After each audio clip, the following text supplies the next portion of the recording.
Dogs are an incredible species, so much so that someday your very own dog might save your life.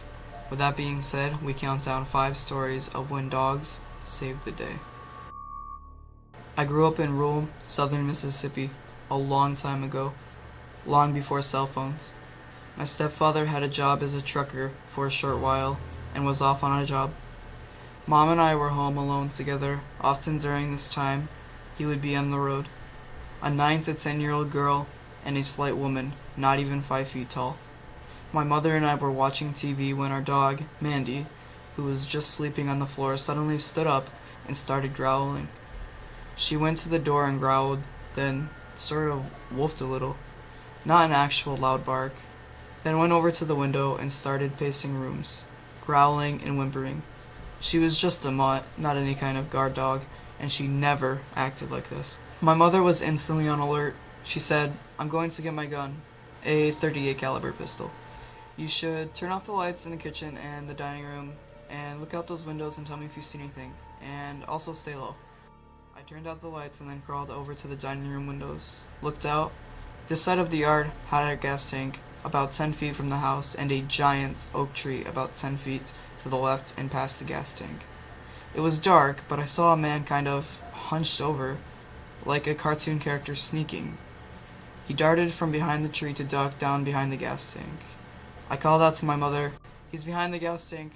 Just one guy." I couldn't see anything about him, all dark clothes and a mask on a hat. She was at the front door at that point, perpendicular to the side I was viewing, and she opened the door and fired 2 shots into the air, not even towards where he was. The guy that was ducked behind the gas tank ran. I don't think I've ever seen someone run so fast. Then my mom told me. She grabbed the phone, of course, heading to get her gun, but it was dead. So we needed to go get to a phone. She said we go on 3 and that I should run to the car, get in as fast as I can, and lock the doors. She did also as well, but was holding the gun still, pointed up, very clearly armed. She drove us to the neighbors in the opposite direction the guy had run, and called the police. When they came to look out over the phone and the place and all that, they let us know that our phone wasn't dead. The phone line going into the house had been. This happened 10 years ago, when I was about 6. I am 16 now and a female. My mom was out shopping with me.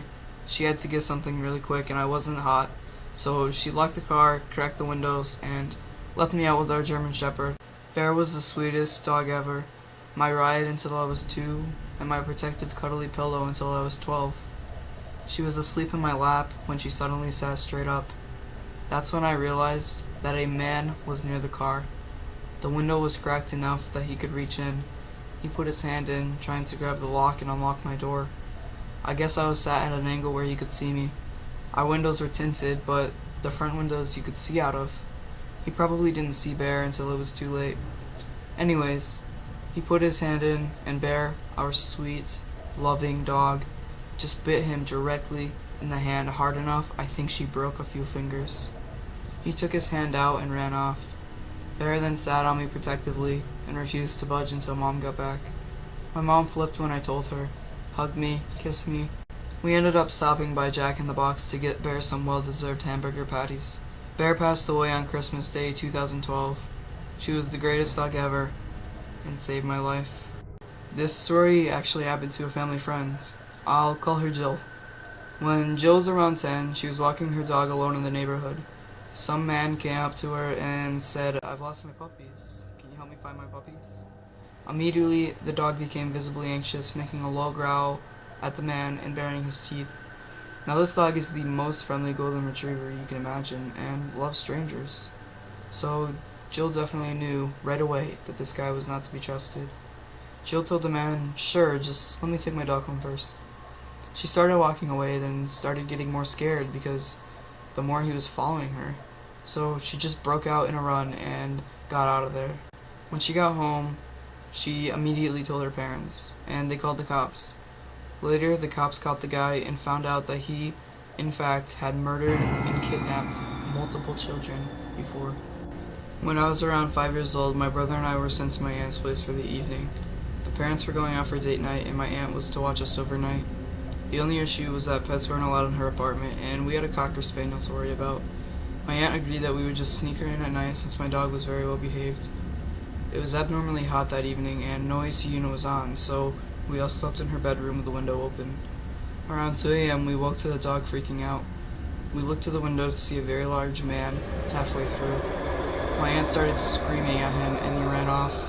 Can't say my life was saved, but nothing good could have come from that incident. I've talked about this guy before, but for 3 years I dated a guy who was really physically abusive, ending with him trying to strangle me. We had gotten a puppy and a cat together.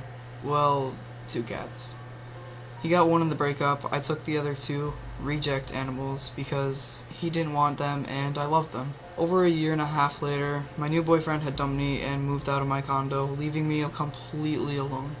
While we had lived there with a roommate who moved before my boyfriend dumped me, we had been getting into arguments because stuff kept going missing or getting moved. We finally figured out my ex was breaking into my condo when none of us were home. My mom owned the condo and had given him access to a spare key. That's another story on its own. So, a couple of weeks later, after my boyfriend left me, I was in bed watching a movie when I thought I heard a door open. At this time, the only person I thought who had a key was my mom, so I opened my door and called for her. Nothing. A little freaked, I called again and still heard nothing. At this point, my dog is growling, which admittedly wasn't unusual for him. He was really skittish and timid because of my ex, so he growled and barked at everything he determined was a threat to me, which to him was everything. But something about the tone he was using made me uneasy. To make it worse, I could hear my cat in the living room starting to growl and hiss.